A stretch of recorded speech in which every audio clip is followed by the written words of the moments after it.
Hi, it's Coach Jeff. It's April 21st, 2020. It is Tuesday. I had a good day. Hope everybody had a good day. I did lots of different stuff today and have several interviews tomorrow. And I think it's funny because I went and saw one of my friends and my cousin, and dropped off some Fit to her, and it was just nice to once again. I haven't connected with her in quite a while, and it was just nice to say hi and, pardon me, be available. And it was nice because I think we get wrapped up in we lose track of really what's important with all the non-important stuff. And we fill our days and our time with things that are not of value. And then we somehow place importance on that. And then we realize we make this excuse, I don't have time for this, or I don't, I would like to do that, but I just don't have time. Well, everybody has the same amount of time. It's what we're going to do with it. And what do you want to do with it? And what do you want to make with the time you have? And I'm very excited about where my future is, and I'm really excited about where I am right now. That's the amazing part, is my future's really, really bright, but I'm really, really content and proud and excited and happy about right now. And I think I didn't have that for a long time. I was searching and excuse me, hoping that somebody would come and save me, and somebody would come make everything work out, as opposed to me having to learn how to make it work for myself so I could continue to do it. I think that's another reason why a lot of people who win the lottery, a lot of them end up having worse lives afterward because they weren't prepared, and all the motivational people I listen to and all the successful people I listen to, all of them in one way or another has said you have to prepare yourself for where you want to be, because otherwise you'd already be there. And it's kind of a funny statement, but it's just like, you can't be the best basketball player if you don't play basketball. You can't be the best anything if you don't do that.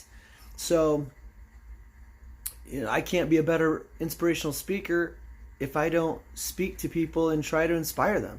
I won't be a better father if I don't do fatherly things. I won't be a better husband if I don't listen and communicate with my wife. It's not rocket science, but when we fill all of our days and our times up with expectations of other people and the whole should and this and that and the other thing, instead of understanding happiness and fulfillment is a byproduct of right living. And right living means I understand what's important to me, and I place value on that because it's valuable to me, and then I dedicate my time accordingly. So I hope everybody was, dedicating their time to something that fulfilled them today. Otherwise, go ahead and start over tomorrow and get up early and start that immediately.